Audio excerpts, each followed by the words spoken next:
대신에 우리가 이제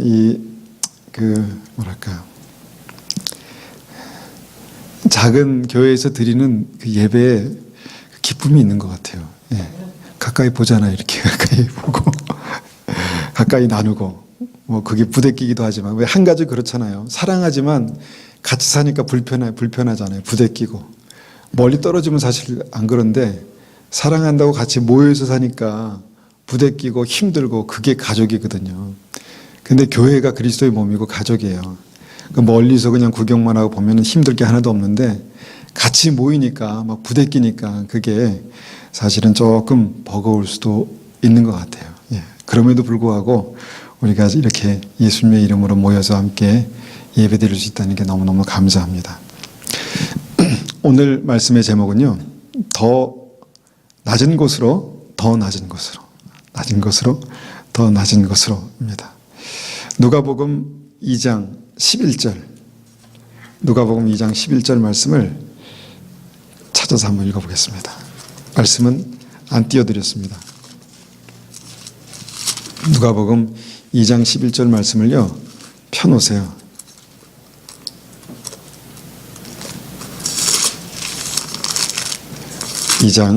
누가복음 2장 11절입니다.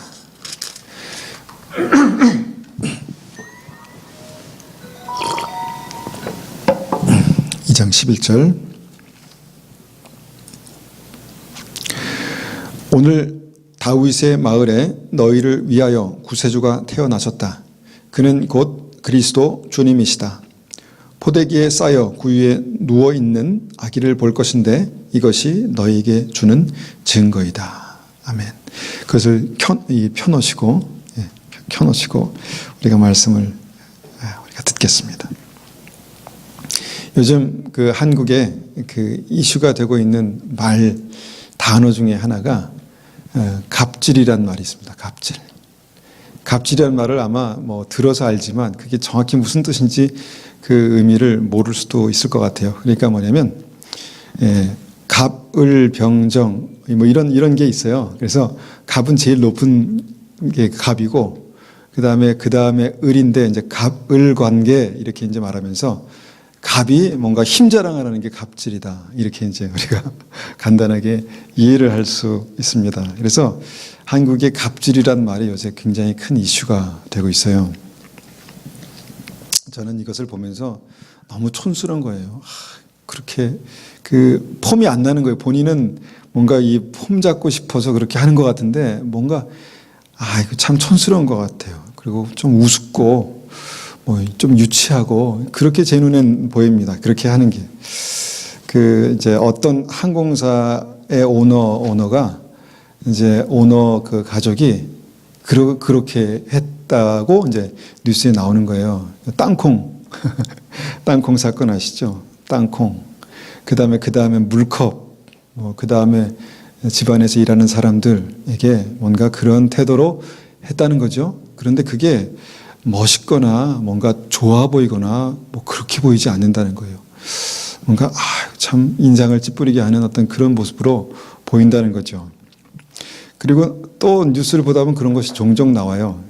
어느 국회의원이 공항에 입국하면서 신분증을 보여달라고 그렇게 말했다네요. 신분증. 그러니까 지갑에 열어서 딱 보여줬는데 그런데 이제 지갑에 있으니까 그걸 이제 신분증을 달라고 그러잖아요. 여기서는 좀 달라고 하니까 이거 그냥 보여주면 되지 뭘 달라고 그러냐고 막 이렇게 또 실갱이가 옥신각신하는 그런 일이 있었나 보죠. 그러면 여러분 같으면 어떻게 하겠습니까? 빼서 주면 되잖아요. 그죠? 빼서 주면 되잖아요.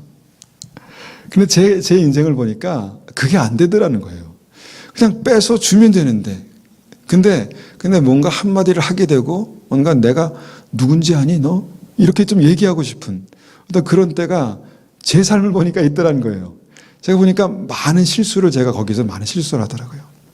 그냥 빼서 주면 되는데 거기서 털어달고 한마디를 하고 너 내가 누군지 몰라? 라는 것을 꼭 얘기하고 싶은 이제 그게 갑질이에요.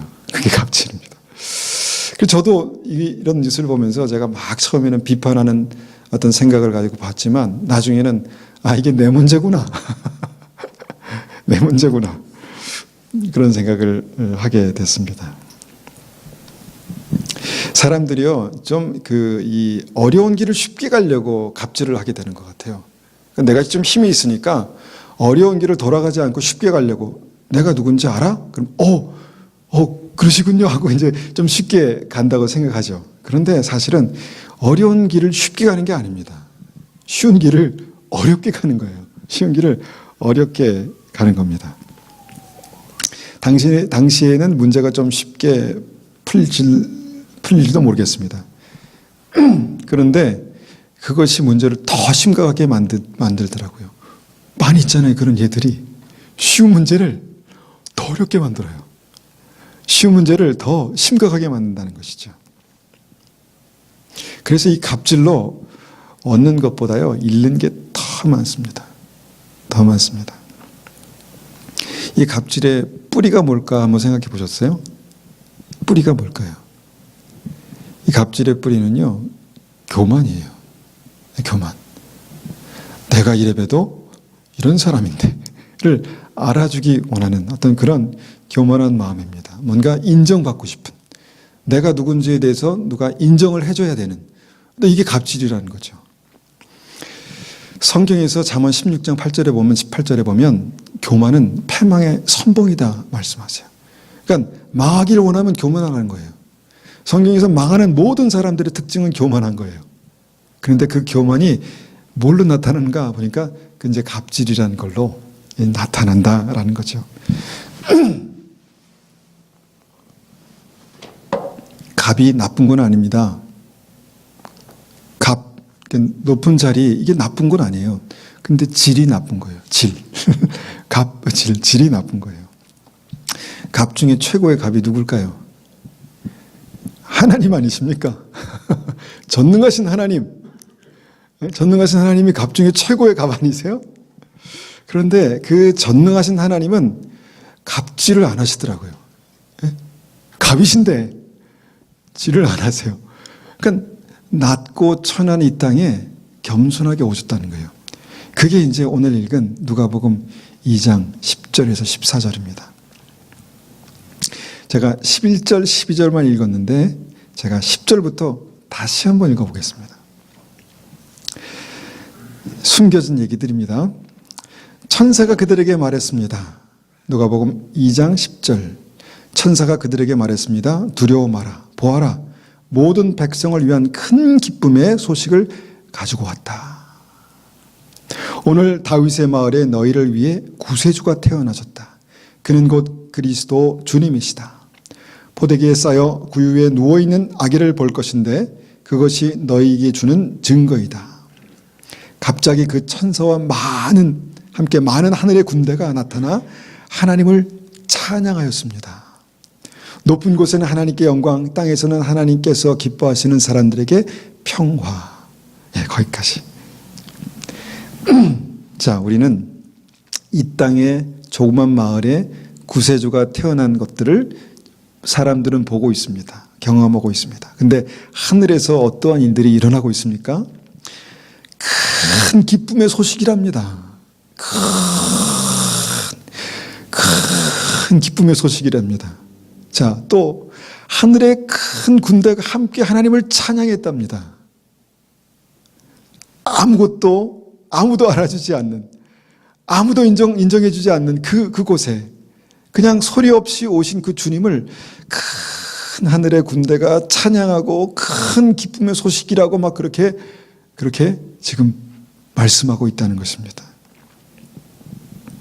여러분, 이걸 아셔야 돼요. 실제와 그러니까 우리 눈에 보이는 그 현실과 정말 실제 하늘에서 일어나는 그 현실의 차이를 아셔야 합니다. 그걸 모르니까 사람들이 목을 곧게 세우는 거예요. 그걸 모르면 사람들이 보인다고 하는데 사실 보지 못하는 거예요. 그 놀라운 하늘의 영광과 그 기쁨의 사건을 보지 못하니까 초라한 아이만 보이는 거예요. 초라한 아이. 그 전능하신 주님께서 베들레헴이라는 작은 마을에 오셨답니다. 베들레헴이라는 말은 두 단어의 합성어인데요. 베트 하면은 이제 집이라는 뜻이에요. 레헴 하면은 빵이라는 거예요. 그러니까 빵집이에요. 빵집이라는 말인데 빵 만드는 빵집 같은 마을에 이제 오셨다는 거예요. 그러니까 뭐 말을 하자면 동막골. 우리는 영화를 통해서 알고 있지만 전쟁이 막 일어났어요. 막 일어났는데 거기서는 너무도 구석에 아주 아무도 모르는 곳에 있었기 때문에 전쟁이 일어난 줄도 몰라요. 그것이 동막골이라는 거예요. 동막골 같은 그 베들레헴에 예수님께서 오셨다는 거예요. 이 지구가 얼마나 넓습니까? 다 안 가보셨잖아요. 그 지구에 화려하고 유명한 데도 있는데 그냥 동막골 같은 베들레헴 같은 곳에 그냥 오셨다는 거예요. 좀 요란하고 좀 화려하고 좀 요란벅적지근하게 그렇게 오시면 얼마나 많은 사람들이 알아보고 좋았을까. 그런데 주님의 방법은 그게 아니에요. 그냥 조그만 마을 베들레헴에 그냥 오셨다는 것입니다. 소리 소문 없이. 그렇게 오셔서 그냥 뭐 어디 번번한 그런 집에 그렇게 계신 게 아니라 마국간에 오셨대요. 마국간. 우리는 마국간을 좀 이렇게 미워해서 좀 깨끗하고 그렇게 생각하지만 말이 어떻게 하는지 아십니까? 먹고 바로 싸요. 먹고 화장실이 없어요. 그래서 먹는 대로 말이 웬만하면 이렇게 산책로에 가다 보면 말이 이렇게 푸 해놓은 데가 있잖아요. 그러니까 그걸 가리지 않는 거예요. 조절하지 못하는 거예요, 말은. 그러니까 막 먹고 싸고 그 냄새나는 곳, 그곳으로 오셨다는 거예요.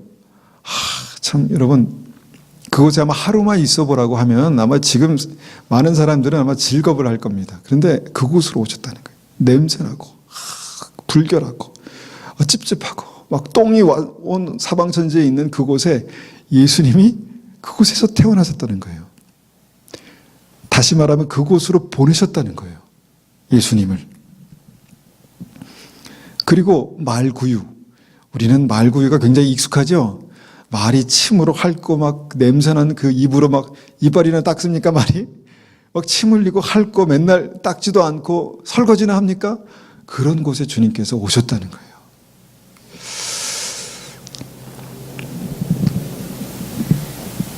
그뿐인가요? 여러분, 전능하신 하나님과 함께 계셨던 그 주님께서 아무것도 아닌 어린아이로 오실 수 있다는 건 놀라운 일이에요. 저는 다시 아기로 가라? 물론 좋아할 수도 있다고 이제 생각하지만 그냥 힘없고 아무 능력 없는 그 아이의 모습으로, 인간의 아이의 모습으로 오신다는 게 사실은 상상이 안 가는 거예요. 전능하신 모든 왕권을 가지고 계신 모든 창조주 하나님께서 그 아이의 모습으로 오신다. 이게 상상할 수도 없는 놀라운 일이라는 거예요.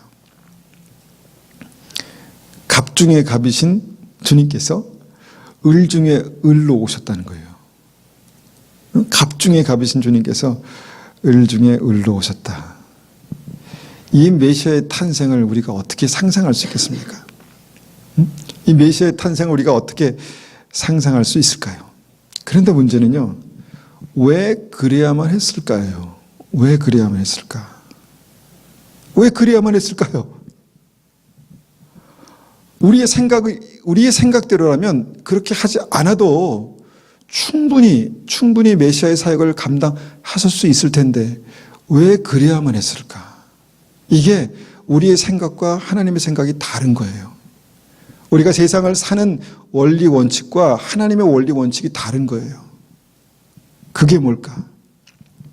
그게 생명의 원리입니다. 천국의 원리고 생명의 원리입니다. 붙여서 그냥 천국 생명의 원리라고 그렇게 보면 되겠네요. 천국 생명의 원리입니다. 영원히 사는 하나님의 나라, 영생을 얻는 하나님의 나라의 가장 중요한 원리라는 것입니다. 왜냐하면 세상의 원리는 높아지면 다 가질 수 있다고 생각해요. 사단이 그랬어요. 내가 나의 보좌를 높이리라. 내가 하나님 보좌 위에 내가 높이리라 막 하다가 다 잃어버렸어요. 이 루시퍼잖아요. 사단이 그렇게 막 높아지려 하다가 망해버렸거든요. 근데 세상 사람들이 막 높아지려고 해요. 성공하고 싶어 하고, 인정받고 싶어 하고, 다 가지려 하고, 막 높아지는 거예요. 사단과 똑같은 원리를 가지고 그렇게 많은 사람들이 높아지려고 하지만 주님은 그게 아니다. 천국의 원리는 높아지는 것이 아니라 낮아지는 것이다. 이렇게 말씀하신 거예요. 낮아지는 것이다. 천국 생명의 원리는 낮아지는 것이다. 익숙하지 않죠? 세상의 원리가 그것이 아니기 때문에 우리는 그것이 익숙하지 않습니다. 낮아짐이 생명을 살리고 낮아짐이 천국에 들어가는 정말 그 원리인가? 많은 사람들은 여기에 동의하지 못합니다. 그런데 주님께서는 그 구원의 역사의 시작을 그 낮은 곳에서 하셨다는 것입니다. 낮은 곳에서. 그러고 나서 끝나셨나요? 그러고 나서 끝나셨나요? 마지막, 이 땅의 마지막 인생의 마지막 그 장면도 가장 낮은 곳에서 마무리했어요. 그게 십자가입니다. 십자가입니다. 내 몸 하나 내 마음대로 할 수 없는 그 자리가 그 십자가예요. 모든 사람에게 정말 벌거벗겨져서 정말 많은 사람들이 봤을 때 야, 저 사람 정말 박수 받을 만한 인생인가 싶을 정도의 어떤 그 낮은 모습으로 인생을 마무리, 이 땅의 삶을 마무리하셨다는 것입니다. 세상 사람들은 도저히 이해하지 못할 거예요. 도저히. 이해하려도 이해할 수가 없어요. 왜냐하면 이 세상의 모든 원리가 높아지는 원리이기 때문에. 누가 낮아지려고 합니까? 누가 낮은 곳에 가려고 합니까? 아무도 없어요. 그런 사람이 없다는 거예요. 그런데 주님께서는 이 땅에 많은 사람들에게 구원의 길을 여시기 위해서 천국의 원리대로 그렇게 이 땅의 삶을 시작하셨다는 것입니다. 그게 이 땅의 겸손의 왕으로 오신 예수님이십니다. 겸손의 왕으로. 성경을 보면 하나님께서 귀하게 여기시고 쓰시는 하나님의 사람들을 보면은요, 똑같은 삶의 과정들이 있었어요. 자, 모세, 구약 모세 오경의 모세가 우리가 알잖아요. 이스라엘을 애굽에서 인도해낸 모세, 그 유명한 지도자, 지도력과 그 탁월함, 그것을 가지고 하나님의 일을 감당했던 모세. 근데 모세가 어떻게 태어났습니까? 노예의 신분, 노예의 가정에서 태어났다는 거예요. 노예의 신분, 노예의 가정에서 태어났다는 거예요. 거기서 끝입니까? 아닙니다. 더 비참하게 버려졌어요. 부모의 손에 의해서 또 누나의 손에 의해서 버려졌습니다. 모세가 버려졌습니다. 거기서 끝입니까? 아닙니다. 그 인생의 마지막에는 광야의 실패자가 됐어요. 광야의 실패자. 뭔가 열심히 해보려는데 다 실패하고 광야에서 아무도 알아주지 않는 광야의 실패자가 됐습니다. 모세가. 그런 과정들이 있었다는 거예요. 그렇게 그 모든 과정들을 다 지나고 나니까 하나님께 쓰셨다는 것입니다. 위로 받으시라고 이렇게 말씀드렸는데 위로가 안 되신 것 같아요. 이스라엘 백성을 가나안 땅으로 인도한 그 여호수아 있잖아요. 탁월한 리더 여호수아. 그 사람이 누구였습니까? 그 모세의 종이었어요. 그 모세의 종. 자, 그 종의 그 밑바닥 생활이 다 그 삶에 익어서 정말 그것이 삶의 방식이 된 그 모세의 종이 여호수아예요. 여호수아. 우리가 형통하면 생각나는 사람, 형통의 심벌 요셉 있잖아요. 요셉도 형제들에게 배신당해서 버려진 인생이에요. 가정에서 버려졌어요. 형제들에게 배신당해서 버려지고 노예로 팔려가고, 우리는 그냥 단순히 한 문장으로 이렇게 말할 수 있겠지만 얼마나 인생이 기고합니까? 버려지고 노예로 팔려갔어요. 노예로. 그 다음에 어떻습니까? 거기서 끝나는 것이 아니라 거기서 더 밑바닥으로 모함을 받아서 죄수가 됐습니다. 얼마나 인생이 참 이것보다 더 낮아질 수 있을까요? 그런데 성경은 그 사람을 형통의 사람이라고, 하나님께서 그와 함께 계신 그가 형통한 자가 되셨더라, 이렇게 말씀한다는 것입니다. 다 다 공통점이 인생의 밑바닥을 경험한 사람들이에요. 정말 밑바닥을 경험해서 언제든지 낮아질 수 있는 사람들이에요. 언제든지. 낮은 사람들의 낮은 곳에 있는 사람들을 이해할 수 있는 사람들이에요. 그들과 함께 할 수 있는 사람들이에요. 그렇지 않아요? 그런데 그 사람들을 주님께서 쓰셨다는 거예요. 귀하게. 우리의 생각에는 좀 뭔가 높은 자리에 있는 사람들을 붙들어서 그들을 쓰시면 더 탁월하게 효과적으로 쓰셨을 거다라고 생각하지만 하나님의 원칙은, 하나님의 진리는 달랐다는 거예요. 밑바닥에서 더 낮은 곳에서 더 낮은 곳에서 그들을 건져서 사용하시는. 왜 그렇습니까? 이것이 천국의 원리이기 때문입니다. 예수님 그래서 낮은 곳으로 오신 거예요. 예수님 그래서 아무도 알아주지 않는 낮은 곳으로 오신 것입니다. 이 겸손한 이 천국 복음, 겸손한 천국 복음은요, 절대로 높은 자리에서 만들어지지 않습니다. 많은 사람들이 높은 곳에 올라가면 마치 하나님의 영광을 드러낸다 이렇게 생각을 하거든요. 말하거든요. 내가 성공해서 높은 자리에 올라가서. 물론 성공할 거예요. 또 축복하실 거예요. 그런데 그 낮은 곳에 삶이 없으면, 낮은 곳에서의 삶을 이해하지 못하면 절대로 주님께서 쓰실 수가 없는 것이 인생입니다. 하나님께서 왜 우리를 힘들게 하실까? 왜 우리를 부족하게 하셨을까? 왜 우리를 이렇게 못나게 하셨을까? 우리는 세상에 살면서 뭔가 계속 미운 오리 새끼처럼 왜 나는 이렇게 이래야만 돼? 그런데 나중에 알고 나니까 백조였잖아요. 마찬가지로 우리의 삶이 정말 주님 안에서 계속 주님께서 낮추시고 또 낮추셔서 여기가 바닥인가 싶더니 또 우리의 인생에 또 다른 바닥을 경험하게 하시는 그 특별한 이유가 있다는 것입니다. 이 땅의 삶이 전부인 사람들은 그것을 이해하지 못해요. 그냥 이 땅에 사는 동안만이라도 내가 다 누리며 살겠다는 것이 그들의 생각이죠. 근데 믿는 사람들은 어떻습니까? 영생에 있음을 알고 영원한 하나님의 나라가 있는 줄 아는 사람들은 그 낮은 곳에서 하나님께 주시는 축복들을 경험하기 시작해요. 아, 하나님 살아계시는구나. 하나님 나를 낮추셔서 나를 만나주시는구나.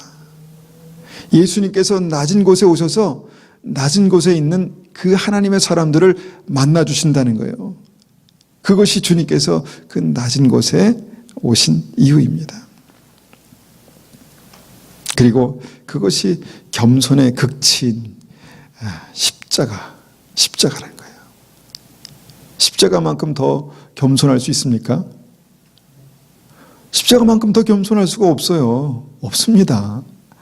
뭘 가졌습니까? 내 마음대로 할 수 있는 게 뭐가 있습니까? 생명도 내 마음대로 할 수 없는 그곳의 생을 마감하시기 위해서 낮은 곳에서 오셔서 낮은 곳에서 끝마치셨다는 것입니다.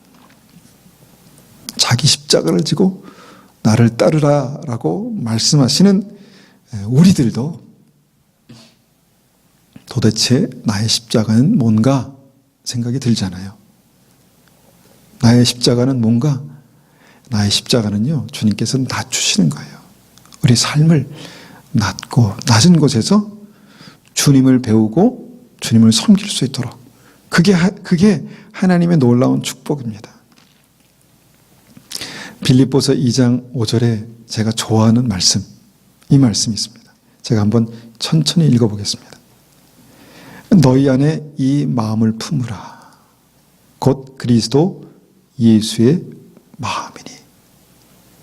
그는 근본 하나님의 본체시나 하나님과 동등됨을 취할 것으로 여기지 아니하시고 오히려 자기를 비워 종의 형체를 가지사 사람들과 같이 되셨고 사람의 모양으로 나타나사 자기를 낮추시고 죽기까지 복종하셨으니 곧 십자가에 죽으심이라.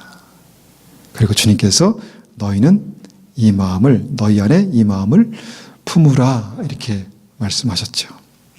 여러분, 이 마음을 품을 수 있어야 주님께서 지극히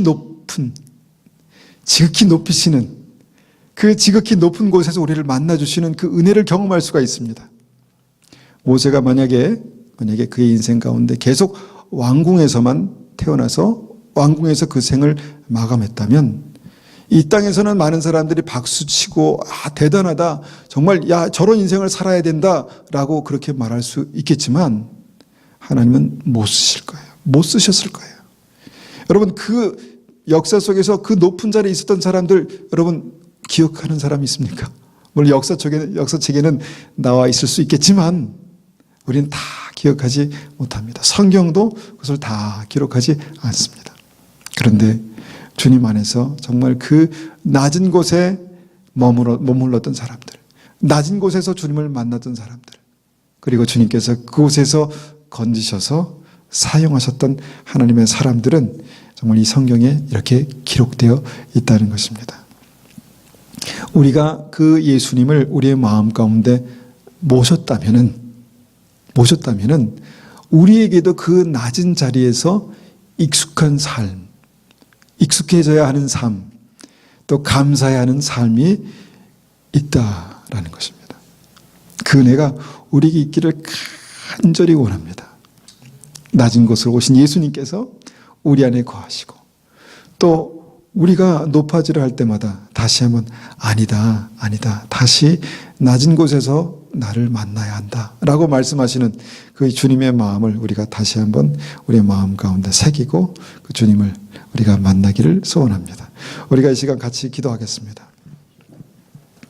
우리가 이 시간 기도할 때는 주님 우리의 마음 가운데 다시 한번 예수님의 마음을 품게 하시고 이 땅에 정말 구주로 왕으로 오신 주님께서 베들레헴의 작은 마을에 마구간의 말구유에 겸손하게 오시고 또 그 인생을 십자가에서 그렇게 겸손하게 마무리하신 그 놀라운 은혜, 생명의 원리를 우리의 마음 가운데 새기고 우리의 인생 가운데서도 우리가 주님을 그렇게 믿음으로 따라갈 수 있도록 붙들어 주시옵소서. 그렇게 한번 같이